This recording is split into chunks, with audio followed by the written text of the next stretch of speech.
Today's podcast is brought to you by Audible. Get a free audiobook download and 30-day free trial at audibletrial.com/spookshow. Then go over to morbidlybeautiful.com as we are now part of the Morbidly Beautiful Podcasting Network. Oh,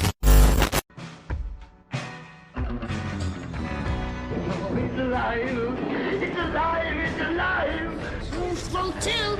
You'll float too! You'll too! Everybody here dies by dawn. Dead by dawn! Welcome to the Spook Show. Hello, welcome back to the All-American Spook Show podcast. I'm Josh. I'm joined here with Tiana. Hey. And the Professor Smoke. What's up? And this week it was my choice. And, after the semi-debacle of last week, with Colt Corner, we watched College Kickboxers. We had to find something a little bit better. Something I knew would be a better movie. And it was my choice, and the only criteria I had is it had to be obviously a horror movie, but it had to be a vintage horror movie. Now, with our newer way of splitting these things up, vintage is anything from 1969 back. So I decided to go with an Italian horror flick, one of the first big, really good Italian horror flicks, right? I guess one could argue, and Black Sunday from 1960, the Mario Bava classic, right? Yep. Yeah, I was glad to see a return to Italian horror because I don't know how long. I know I've done some on the Grindhouse Gutter, but on the show proper, I don't remember what the last one was. Maybe Demons, but it can't be. We had to do something Demons since Demons, on the right? Proper. Yeah, on the regular show. Yeah, on the podcast, you might be right, dude. Might be Demon. Yeah, because we did. It's been a while. We did Suspiria way back, like that was episode 3. Yeah. I mean, it was at the beginning of this thing, and then we did Demons sometime later on, a couple years later. Or Demons from 1985, right? But just I'm kind of going down the list real quick, just at a quick glance. I don't see anything. That might be it. Yeah, and that was before. I think that was before Tiana was a member of the show, wasn't it? When we did Demons. Yeah. Oh yeah, that was. Yeah, so it's been a while. Like as far as number wise, Demons. That was I don't have a year in front of me. That was episode 51, so that was years ago. Even that, that was before Tiana was on here. Yeah. But yeah, if there was another one. I'm blanking, but I'm not going to say that there might not have been one in there that we're all just forgetting right away. But yeah, either way, no matter how you slice it, it's been a while. So shame on us, right? We need to get more stuff in here. But yeah, I thought this would be a good one to kind of cleanse the palate after Colt Corner last week. Ugh. We've seen worse, but boy, we've seen better, huh? Yeah. Good old College Kickboxers. Yeah. It would have been funnier if it had been a college of kickboxers, but it wasn't. No. There's a couple Unless dudes you that count happened the to go White to college. Tigers. I don't think the White Tigers were college students. I think they just I don't think bullied they were everybody actually else. attending school. Anyways, go check out last week's episode for that. But anyways, Black Sunday. I guess we could start Smoke by since you're the savant as far as the Italian stuff goes. Give us a little brief history or speak on Mario Bava. Oh yeah, and we'll definitely at some point in the future be able to do at least 2 spotlights out of this type of material. One, we need to do a spotlight on Mario Bava himself, but also just on Italian horror as it relates to. I mean, we could probably break that down into a couple parts, but the beginning of Italian horror and what that meant and when that started. But the brief summary of that is that was I Vampiri, which is a Riccardo Freda movie. Riccardo Freda directed it, but Mario Bava worked on it. This was in 1957, and Bava did cinematography and special effects before he directed, right? And he did a little bit of assistant directing, but Riccardo Freda was kind of his mentor. He worked on a lot of Freda movies. He did direct some segments of I Vampiri. And Riccardo Freda was wanting him to direct, and I don't know if Mario Bava just was, I don't want to really do that or whatever. So another movie called Caltiki, the Immortal Monster, which was another Riccardo Freda movie from 1958, I believe I want to say, or maybe it was 59. It's in there, either 58 or 59. And that Mario Bava was working on in the capacity of cinematographer and probably special effects and whatnot. Well, in order to give him a boost or whatever, he basically Riccardo Freda left the set, and so Mario Bava had to complete the movie. He left the set on purpose so that Mario Bava would go in because he knew. I guess he had faith in Mario Bava's directing skills, even if Mario Bava himself didn't. So this was the boost that, like, hey, now you got to direct this movie. So he completed it, even though I think if you go to IMDb, it might mention that, but usually Cal Tiki is just credited with Ricardo Freda's name as director because that's just how it, that's how it was credited. But that skill in, letting Mario Bava complete the movie basically let the producers know that Mario Bava could do a movie. So they gave him for his official directorial debut, Black Sunday, and which came out, of course, in 1960. So I Vampiri didn't do that well for the Italian box office, but it was the first Italian horror movie since the silent era. So so that kind of opened up another market for them, for the Italians at that time. It was fantasy. They were more geared towards realism and some drama and that type of thing, right? But it was really the foreign markets that opened it up. So I Vampiri didn't do that well. It didn't do anything for the foreign markets at first. But then Kautiki, the Immortal Monster, came out, same sort of thing. Yeah, it might have sold more, maybe some other international markets, but didn't do all that great either. Hercules, though, was one that did, and that was another one that Mario Bava worked on as well. Hercules was 1958, and that was part of a whole other separate subgenre called peplum in Italy, but everybody else probably knows it as sword and sandal, right? Those Hercules and Roman Greek mythology type movies or whatever. So there's a whole separate subgenre of that in Italy. So Hercules really broke through to international markets. Then after that, sometime after that, I believe Cal Tiki came out in '59. Like I said, it didn't do gangbusters for horror or anything.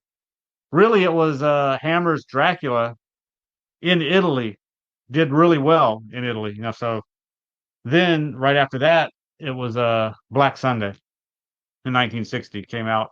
That did do gangbusters in both Italy and it was sold in foreign markets. So that was the real kicker there that launched Italian horror into not at its peak yet, but I mean that put it out there. That was the reason why you would end up with Italian horror on the video store shelves in the 80s, in the grindhouse theaters and all that. It was Black Sunday that really opened the doors to that. And everything else that came after was mainly of Mario Bava. And also Ricardo Freda got back into it once Black Sunday opened up the market. Then Ricardo Freda got more horror movies, like such as most of the Hitchcock one, not Alfred Hitchcock, but we just recently bought it on Blu-ray. Now it's slipping my mind the title of that movie, but The Horrible Dr. Hitchcock. Another one in that gothic vein, just good classic gothic horror. So it also sold internationally. So and then Bob went on to do Black Sabbath with Boris Karloff, right? He did Giallo. He pretty much introduced that. Giallo, like I said, we got so many spotlights we could get just out of Italian horror. Probably could do another one on Giallo, but this isn't Giallo, and there's that whole thing of like, this is supernatural horror, gothic horror, and all that is separate from Giallo. Giallo is more like murder mystery with could have a bit of a sleaze angle, depending. It might lean into the sex elements, or it really comes from pulp. Giallo in Italian means yellow, and that comes from the yellow covers of the pulp novels. That would be mostly that type of violent detective fiction. So he did Girl Who Knew Too Much, which was, most people believe that to be the first Giallo film. And that was another one of his black and white movies. And then from there, he went into coloring, like I said, Black Sabbath and Blood and Black Lace, and other classic Giallo. Whipping the Body. What's the one with Telly Savalas? There was a Lisa and the Devil with Telly Savalas. And it just keeps going. The list goes on and on, all the way up until his son, Lamberto Bava. Everybody knows what we're talking about. Demons. Lamberto Bava's son directed Demons, and also his son directed this movie's called La Maschera del Demonio in Italy, which means basically the Mask of Satan. But and Lamberto Bava did a remake of that later on as well. So I haven't even seen that one yet, but maybe I'll choose that somewhere down the road now that we've got the original one here. Yeah, and really, like this movie in particular, though, that Bava did in Black Sunday, this kind of like some stuff that I read kind of marked the beginning of like an increase in on-screen violence in movies, because a lot of horror movies, in a lot of ways, the violence was kind of implied, or it would happen off screen, or they would Yeah. mention something about it, but you didn't see it. But this one, here it is. You see Yeah, it. I would say that Hammer opened that door. And They again, did. Hammer in Italy, when Horror of Dracula came out in Italy, like I said, that's one of the reasons why it took off. It did so well at the box office there. And yeah, that was probably, there's more violence in Hammer than you had seen in most things up to that point. And then the Italian movies like this one. And then all of that opened up the door for 1963 for Herschel Gordon Lewis to do Blood Feast. And then Yeah, and then it just the torrents of blood flowed then, right? So, yeah. I so mean, yeah, because I you think had like there's a you had progression. like the Curse of Frankenstein, and even like some of the violence in the Hound of the Baskervilles that we watched on Hammer Horror, or both of those from Hammer. Yeah. But some of that was like off screen narration type stuff. But I found it funny, order wise. Alfred Hitchcock's Psycho. It came Yeah. out. It came out a week before Black Sunday was released. Yeah. And so that's kind of the dividing line. If you think about it, like in horror, it's like everything before really, I guess, Black Sunday and Psycho, and then everything after that. And those movies came out pretty much the exact same time. This is definitely more violent because even with the shower scene, it's more of in your head what you're seeing, right? We had that whole discussion about that. Like, yeah, you're seeing a dude, stab a woman in the shower, but are you really seeing it? Kind of thing, not as much as you think you excellent are. editing, right? Editing and cinematography to get that effect, which caused controversy and stirred up stuff for people who that it was implied that there was a lot of violence, and then they believe in their head, oh, this is a super violent film, and so there was a little bit of controversy there with Psycho. I think being hell, there was more. There was even controversy over the fact that he showed a flushing toilet because that was sort of that was a passe. You didn't show toilets in movies back then. Everybody knows you have to do this thing, but we're not going to show it. It's funny, but like you really think about it, though, like this time period in 1960, right here with Black Sunday and Psycho, it's kind of that lightning rod moment in a way, right? You could be argued that like this is where everything changed after this, and then it got, like you said, it got worse and progressed. worse. Yeah, here we are. There's only a 3 years in there, right? Well, let's say Horror of Dracula. I mean, yeah, even though Hammer would get gorier, still 1958, that was pretty gory, I guess, for 1950. Well, Curse of Frankenstein and Horror of Dracula at that time period. 57. So you could go to 57. So from 57 to 63. Yeah. 5 to 6 years in there. The progression from Curse of Frankenstein to Blood Feast. Yeah. And really, after that, even though Blood Feast was super low budget, and you can argue the merits of Herschel Gordon Lewis not really having that great of script or story or actors, or in that way he kind of went on to be like a John Waters. People expected his movies to not be that good, but to be loads of gore and entertaining in that way, right? Yeah. But very influential to slasher movies that would come later. Yeah, it's crazy. If you think about it, just like that, sometimes when we catch it like this, where you can see that moment in time, or the switch flip, so to speak. And this is definitely one of them. And Mario Bava himself would influence slasher movies, and at some point we'll get to it goes by different names. Bay of Blood is probably the name it's best known under. Mm-hmm. That movie is very influential to the slasher genre. It came out after Blood Feast. I would say Blood Feast, you could the progression, Psycho, Blood Feast, and then into that Mario Bava movie, Bay of Blood, all around the late 60s, early, Psycho 60, right? This movie was released August 12th of 1960 in Italy, and then February 15th of 1961 here in the U.S. But this is pretty interesting. There are a number of different names for this movie. Of course, what is it? You speak fluent Italian horror. What was the actual? Oh, yeah. La Maschera del Demonio. Yeah, that's the actual original. Yeah, the original title. But there's also House of Fright, Mask of the Demon, The Demon's Mask. This one's just what the hell? The Hour When Dracula Comes. I can definitely see the Dracula thing though. I guess you could tie it because I mean they're kind of vampiric, more so. Yeah, witches. I was even thinking as I'm sitting there watching it, I'm like, if you didn't know this wasn't a vampire, you would think this is a vampire. Yeah, because the whole cross, the Christianity and the cross thing being sort of a Her need, using that like they do like for vampire folklore. yeah, her coming Although, back with the drop of blood, and then her needing blood from yeah, him. So like you could see it. It's vampiric, but it's not Dracula. It's not a vampire, right? So it's yeah, kind of weird, but you could see it. yeah. Apparently, this story was somewhat loosely, I would say, very loosely based on a Russian tale from Nikolai Gogol called the Hmm. VIY. There's also a movie called V, which I highly recommend too, separate from this. Totally Hmm. different than this, though. It's been a long time. I think I've listened to an audiobook version of the V tale. It's been a while though, so I can't really speak to what what is really influenced in this movie by that tale or not. Hmm. But it's very different than the movie V, which I assume is very much based on the actual novel. So I don't know what Mario Bava, well, with the writers, not necessarily Mario Bava, but what they took from the V story. But all you can obviously tell though that all the characters in the movie have Russian names or at least Slavic names. Yeah, it's I think it's supposed to be in Moldavia, right? Yeah, yeah. Well, I'm not done with the titles though. There's more. Of course, Black Sunday, but Revenge of the Vampire. That's another one in the UK.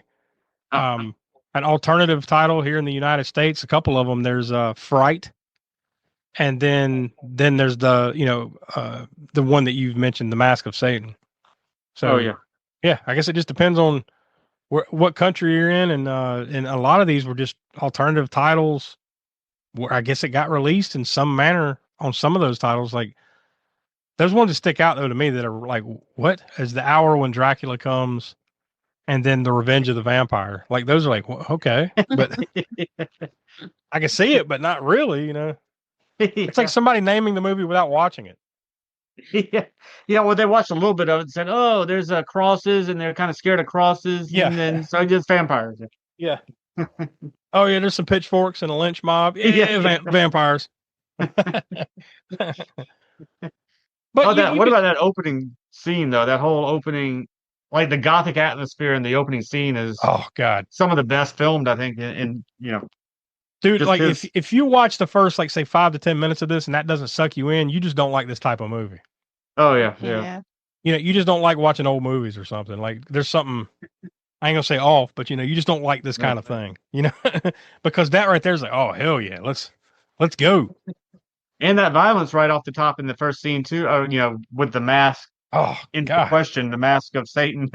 yeah, That gets hammered into Barbara Steele. She plays Asa. Well, she plays two characters, right? Asa yeah. Vaja in this opening sequence. Yeah, getting that mask like placed on her face. The mask, basically, if you haven't seen this movie, think of a smaller version of an Iron Maiden, right? It's just a mask with spikes in it that they put Yeah. over her face, and then this guy with the executioner style mask comes up and takes Like this almost, huge wooden mallet and smashes it into her yeah, face. Through the like mask. like Harley Quinn's like sledgehammer, Yeah.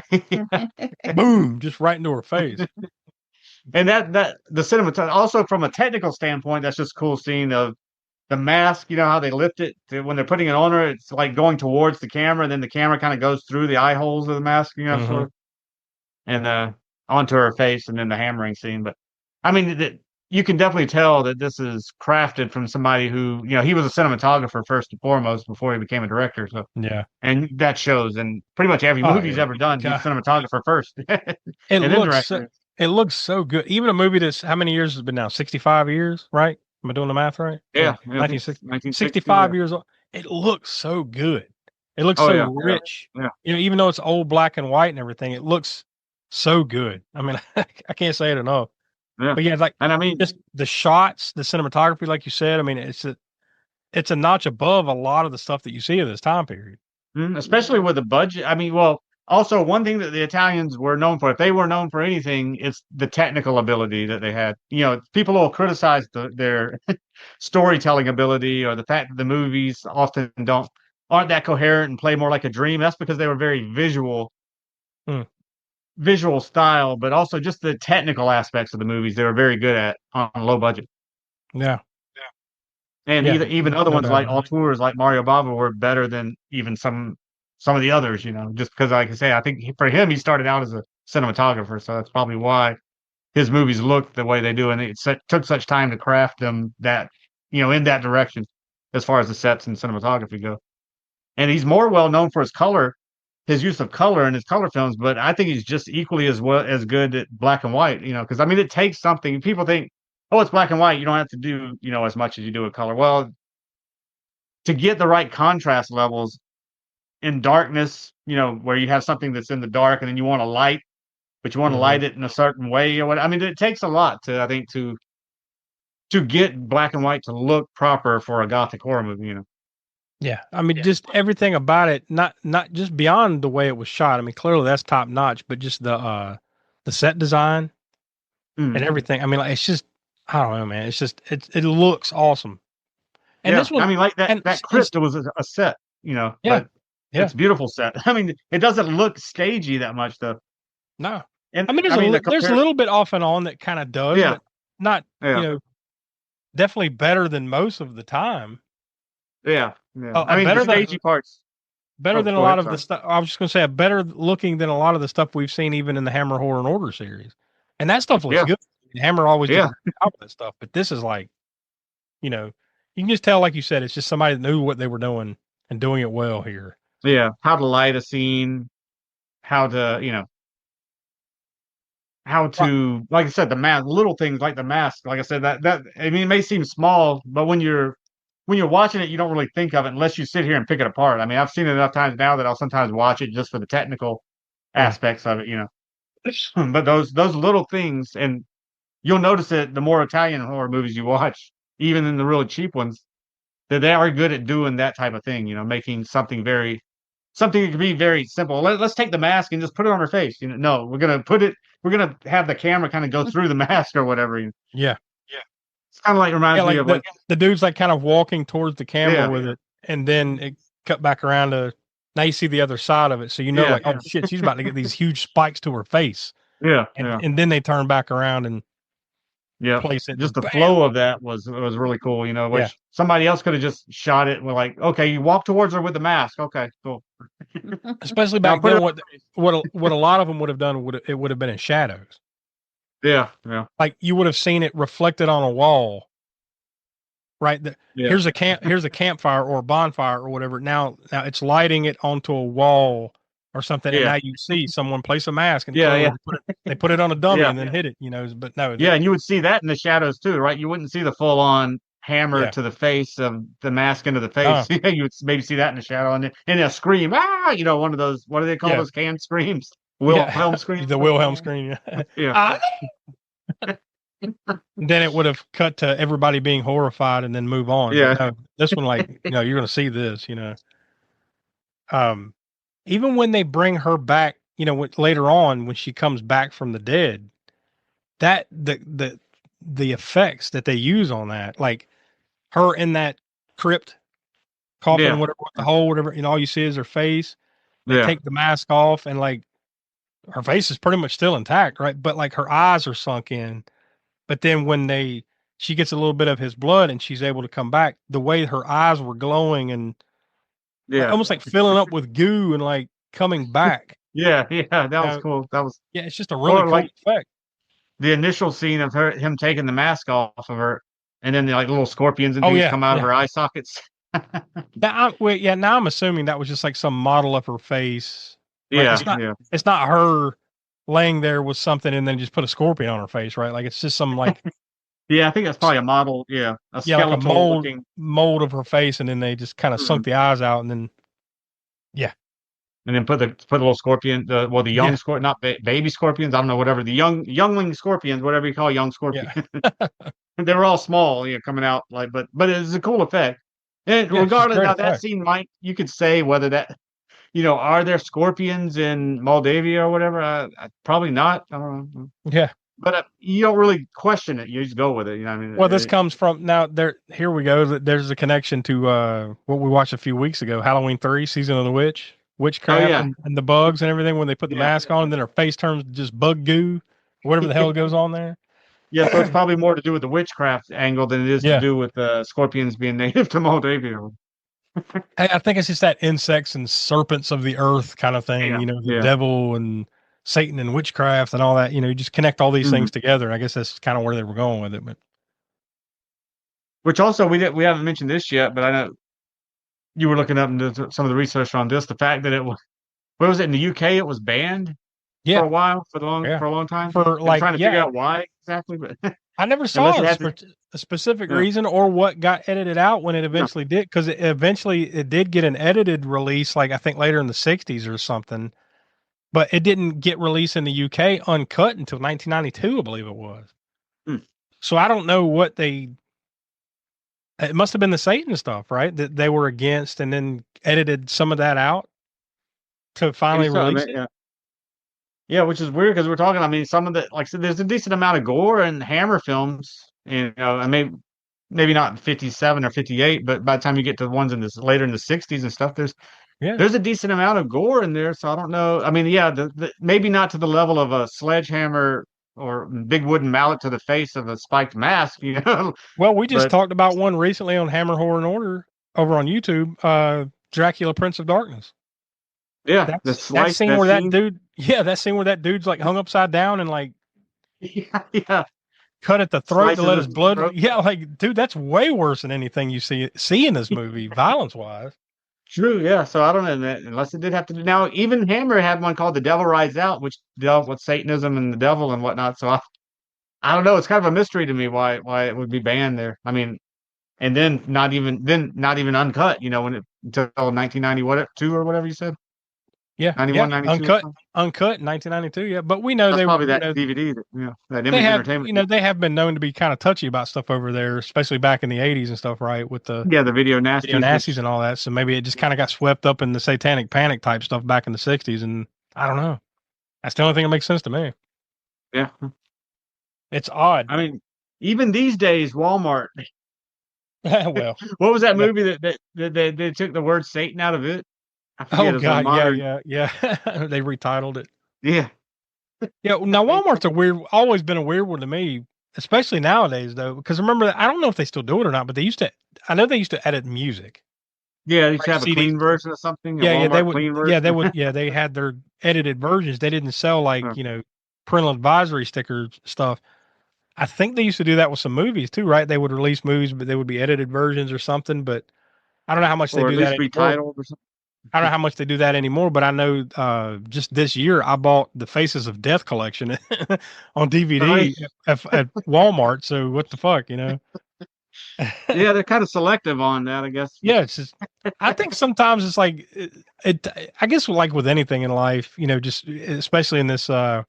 Sometimes how cancel culture or however you want to phrase it, like people can get swept up from just Yeah. one. It's like a witch hunt. One person can Yeah. say something and then okay, fuck it, get out of here. So like it doesn't take much, right? The fever pitch on Yeah. anything, it doesn't take much. So I guess it's almost like that. Some people point it out to Walmart, so like, yeah, we're gonna edit this, but then other shit is not. It like gets past their censorship. You know?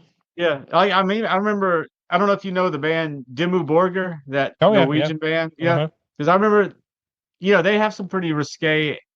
Yeah, I'm sure their lyrics are. So some of the covers are too. But I remember one of their albums being in Walmart, and I remember at the time commenting on it to whoever I was with. I don't even remember who it was I was with, saying, when do they let up their whatever Yeah, censorship things to allow Dimmu Borgir to be sold yeah, in right. Walmarts? But yeah, like you said, it's selective because that wasn't that many years ago that one movie, what was in town? I remember that movie that Walmart retitled. I It remember had that too Satan in the because we laughed title. about it. They We changed. laughed about it here on the show. I just don't remember what it was called. They Yeah, completely something changed the name Satan. of it. I can't think of that one, but I can remember the blood sucking bastards or something. They changed the Oh, name. just because Bastards was in it. Yeah, Yeah, So just called what they call it, bloodsuckers or something. They just yeah, something like that. wasn't there yeah. The other something one that was. was I think it was egregious. called like Satanic Panic or something like Yeah, that. yeah. Yeah, Right, that's it. That's it. oh, Yeah, and they changed it to, yeah, I can't remember what Panic they or changed it to. they just took Panic. Satan out of it Yeah. or something. So it was like Yep. Panic or something like Yep. yeah, yeah. They just Yep. took the. I remember laughing about that. Yes, it's so silly, but I probably mean, didn't especially edit the now. movie. I mean, we're well outside of the whole satanic panic thing, which Yeah, is what ironic that the movie's called that and sort of about that, and here's Walmart doing that to it. yeah, Yeah, Well, it was weird yeah, because early 2000s, Walmart also was selling the French New Extreme films too. yeah. yeah, I seen I'm yeah. telling you, them on I think show. it's selective. Yeah. Like it just depends on whether they're paying Yeah. attention Yeah. that week or not. Yeah. Yeah. And then somebody Mhm. will say, "This is outrageous," and then they take it off the shelf. They move on. Hey, look, Necromantic is on. No. Yeah, no, I don't know about that. Ugh. Here's the Christmas bonus features of Christmas cruelty. There, how'd this get on the show? Oh, look, uncut Serbian film. That's interesting. Yeah, Walmart's running wild this week. Yeah, but anyways, back to Black Sunday. It's a weird thing, but like, speaking of horribleness and consecration or whatever, these dudes that just walk into the crypt and decide to fuck with a grave. Yeah, in the most heinous way, because the guy's like just he's out all of nowhere, curious. like, Yeah, right. hey, where the fuck are we at? Hey, look, there's a crypt. Hey, look, there's a body. Let's just fuck with it. Let's take some shit. There's a giant bat that I shot and beat the shit out of it. That's not a portent or something. And then as they're riding away on the carriage or whatever, like the dude still got like something from the grave. Yeah, he's got the folding. I don't know the name of that, but like the little fold out picture or something. Yeah, whatever the hell it was. Like he's like, oh no. And then the other guy's like, it's just a souvenir from the crypt, and then just puts it in his bag. Like, what the fuck, dude? Then after he's already taken the mask off of her, like pulled the mask off her face, cuts himself on the mirror thing that was in the coffin, and then bleeds on her, and this whole chain of events. So, whole chain of unfortunate, Lemony Snicket's unfortunate events or whatever. that brings a witch back from the dead. I do love. That's another cool scene, is when they bring back her servant. I forget what his name is. Oh, Yavutic? Is that it? Yavutic? Something like that. They bring him, she summons him from the grave or whatever, but that you get that really cool graveyard shot where the grave is rising and then his hands come out. Yeah. I mean, it's just an awesome put together sequence, right? Yep. Even the look. That is one thing that I guess, it is 1960, so it is what it is, but like they don't have the zombie-esque look that you would think they would have, coming out of the grave. But maybe that's the witchcraft at work or something, I don't know, but they have like this kind of fucked up look on their face, but it's kind of well, textured. They get texture on their face. Yeah, but it's not like she's got the holes or whatever. Yeah, that's a cool touch. That was a cool touch. Still giving her the mask holes or whatever, but like both they don't look like they just came from the grave. They don't have the decay and everything that you would kind of expect from something that just came back from the dead, But it looks cool. I'm not knocking it, just not as gruesome as you would think it would look, Yeah. Still cool. I love that scene though, where he comes out of the grave. I thought that was one of the cooler, put together looking things in the movie. Yeah. Then she eventually like gets a hold of the professor, who Kruvajan, I think it was his name, who becomes her servant. And then the scene that I'm sure Donnie would have loved, when the dogs get killed. Oh yeah. That was kind of, it's not funny that dogs get killed, but in the sense of the movie, it's kind of funny where like you hear the dog like, and then they cut over to it, and clearly they just got the dog like to flop down on the floor. Yeah, with a treat or something. It's just like, because he's just he's lifting up a little bit. Like, yeah. It's that slow working. It's poison. It's slow working poison. Yeah. Well, what you end up finding out though is that somebody came out and like slit the dog's throats, because there's some line in there. Yeah. They're like, oh, they're bleeding out or something like that, and then later on they're like, yeah, remember when they found like the hidden passage or whatever? Yeah. They say something about like, this must have been how they came in and slit the dog's throats, so there you go. That's what happened. Yeah, I figured that was that's an early Chucky mentioned for next year, is the two dogs that get their throats slit in Black Sunday. But the doctor Kruvajan or Kruvajan, he eventually becomes her servant, and then the way they put him down, he goes missing or whatever, right? Even though he'd been there like the day before, they find him and other servants like grave, dead, or whatever the hell he is. He's been reanimated, dead, now at rest in the grave or whatever. So the way they put him down is they just drive this nail straight through his eye. Yeah. So is this the beginning of the eye thing in Italian horror? It could be. I know Lucio Fulci definitely picked up on it, right? Yeah. There's something that I really liked here about this sticking this in the eye thing. I think I'm going to make this a thing. um. Oh, and then the dad randomly, who was there earlier, who died, who the professor I think had killed. Right when he got possessed, he killed him. Yeah. Then eventually the dad comes back to life. I didn't exactly know what the hell was going on there. He just kind of like hops out of the coffin and starts talking shit to her. And then the other servant, I think it was, grabbed a hold of him and then threw him into the fireplace to burn him up. So I guess that's showing that, like, well, this is one way to take out the demon people here is to burn them, right? So then that sets up a little bit of a foreshadowing for what's going to happen to her, right? But then eventually the end game here is that essentially what this movie is about is this witch comes back to life and she's trying to steal the youth. She's trying to steal the life force of her.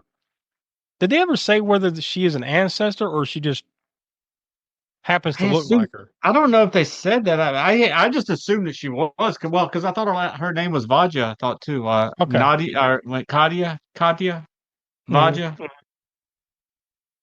Yeah, So I assumed she Katya was an Katya is the current times version of Barbara Steele. Yeah.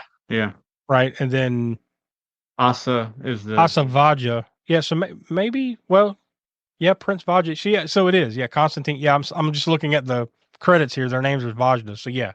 Even though I don't think they made a big deal of like Connecting saying those. she's the this descendant of whatever, you know.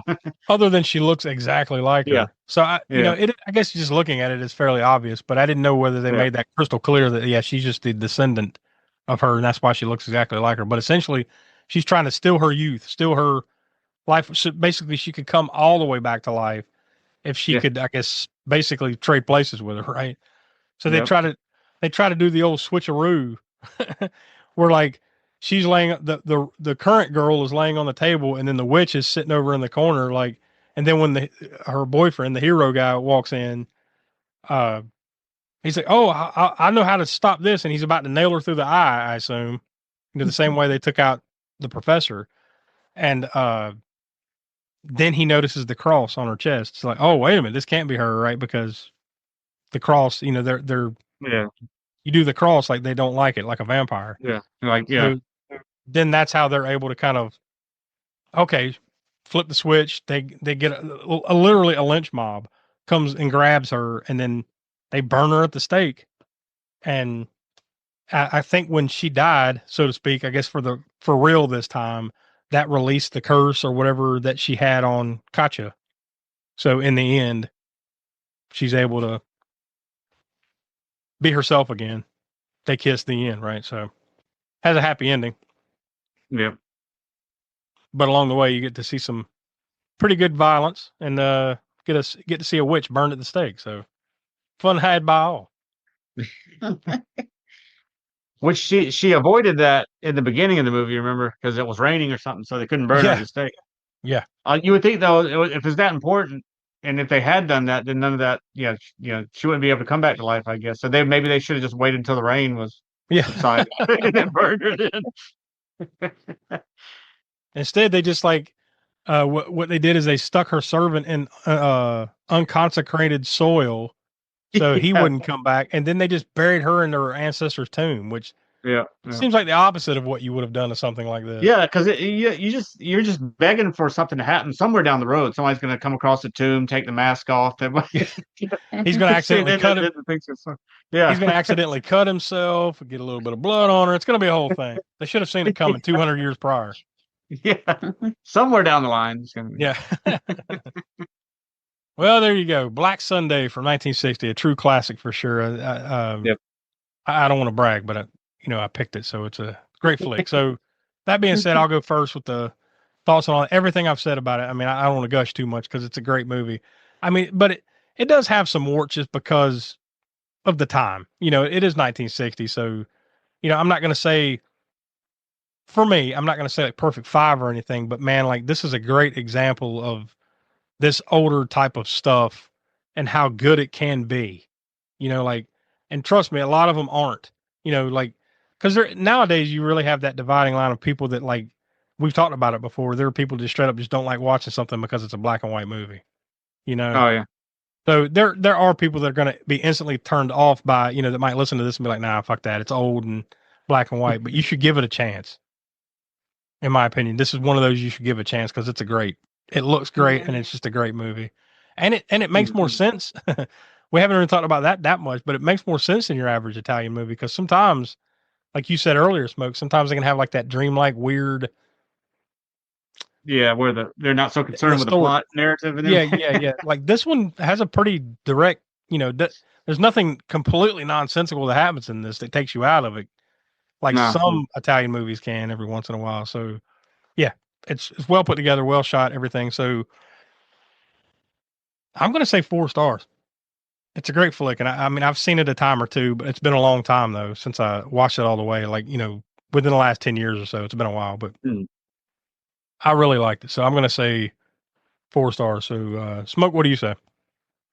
Oh yeah, I love it. It's a classic. I have huge affinity for Italian horror in general, which is weird that we've only done a couple in 7 years on the proper on I the think it's just kind podcast of. proper. I don't think it's been Yeah. on purpose. It just kind of happened No, that way. no. Yeah. Yeah, it just fell out that way, and sometimes other things go like when it's our turn to pick our movies or whatever. Something when it comes to me, and then I think of this movie. Oh, I'll go with this one, and it just gets Yeah. skipped. Not on purpose for sure, because yeah, Italian movies are one of my favorite, countries of horror cinema. So, Hmm. um, I'd say that is this Mario Bava's best movie? Well, that's arguable. A lot of people would say yes, it is. For me, I don't know. We'll see whenever stuff, whenever we get some more of his down the road. I like a lot of his movies for different reasons. I think this is a perfect black and white gothic Italian horror film. I mean, perfect in the sense of I'm not going to go full on 5 stars yet with it, but I mean, it was we've already talked about how excellent the cinematography was, which is what you would expect since he was a cinematographer first and Hmm. foremost.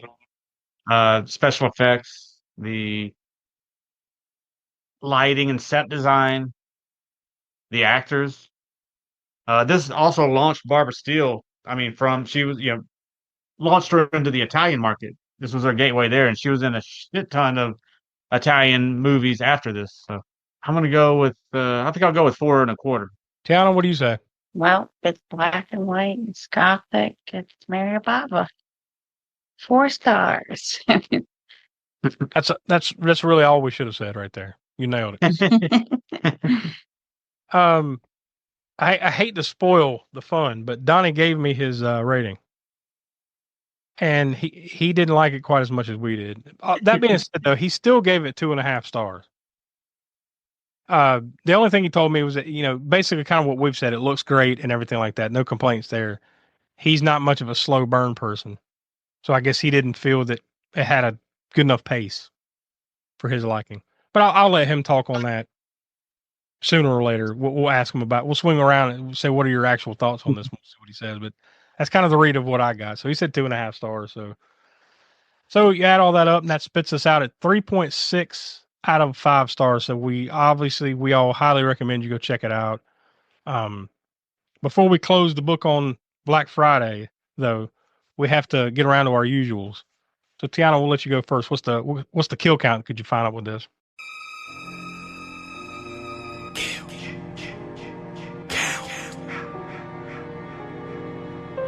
It did take me a little bit because it's funny because quite a few people in this movie die and then they come back and Yeah. then they die again. But yeah, it ended up being 7 deaths. Yeah, it is. It is almost kind of like a zombie movie in that way, a little bit, Yeah. you know, or a vampire movie, whatever, right? Where somebody's like, technically they're dead, but they come back, kind of thing. So very similar. 7's about right. So let's talk about the kill reel. Highlight. Kill. By the way, Donnie's before I get into the highlight kill, he said that he believes that we didn't have any connections. But Okay. once again, we haven't done a lot of Italian Yeah. horror, so I guess there's no Yeah. surprise there. But I guess I'm gonna go right there at the beginning with the witch Asa Mhm. getting the Yeah. iron mask or whatever to the face. Yeah. I mean, because there's a couple of good ones in there, but like that one's like, the holy Mhm. shit kind of like kick you in the face right in the first 5 minutes kind of thing. So Yeah. yeah, I think I'm gonna go with that one. And even though she did come back eventually, there was some witchcraft shit involved there. So yes, yeah, she Mhm. died. Right. So I think we can count it. Yes, she fucking died. Right? She just got brought back.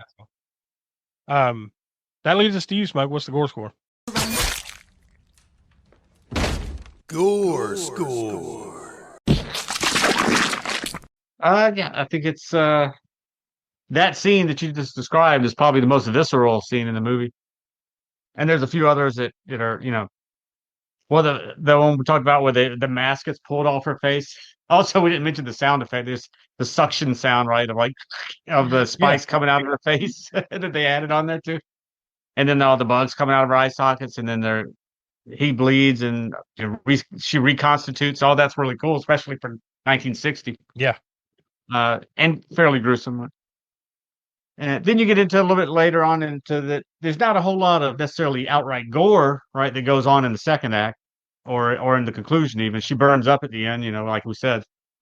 So there's a lot of violence and there's a little bit of gore.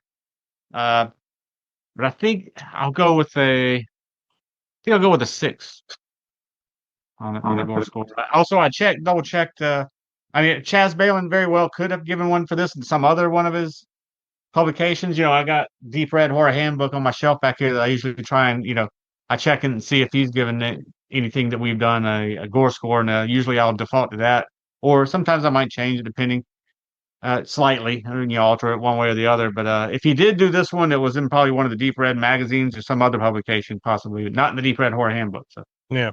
I'm gonna go with 6.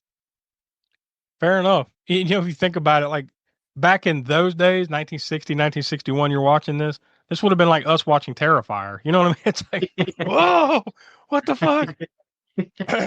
Not a lot Especially of that. stuff. I told Brian when we watched it, whatever, that one scene, like when you just see her like staring out of that hole, like towards from the thing. Oh yeah. I was like, that had to be a freaking jump scene scare for some people back then. Good Lord. Absolutely.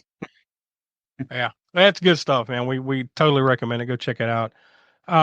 Moving on though, next week, we had Colt Corner last week with College Kickboxer, so that one kicked us right in the nards. Well, this is a different kind of kicking. This one's going to break us, I think. So it's going to be cannon fodder, and it's Breaking from 1984. Oh yeah. I've seen both those movies, but it's been a long time. It's so fun.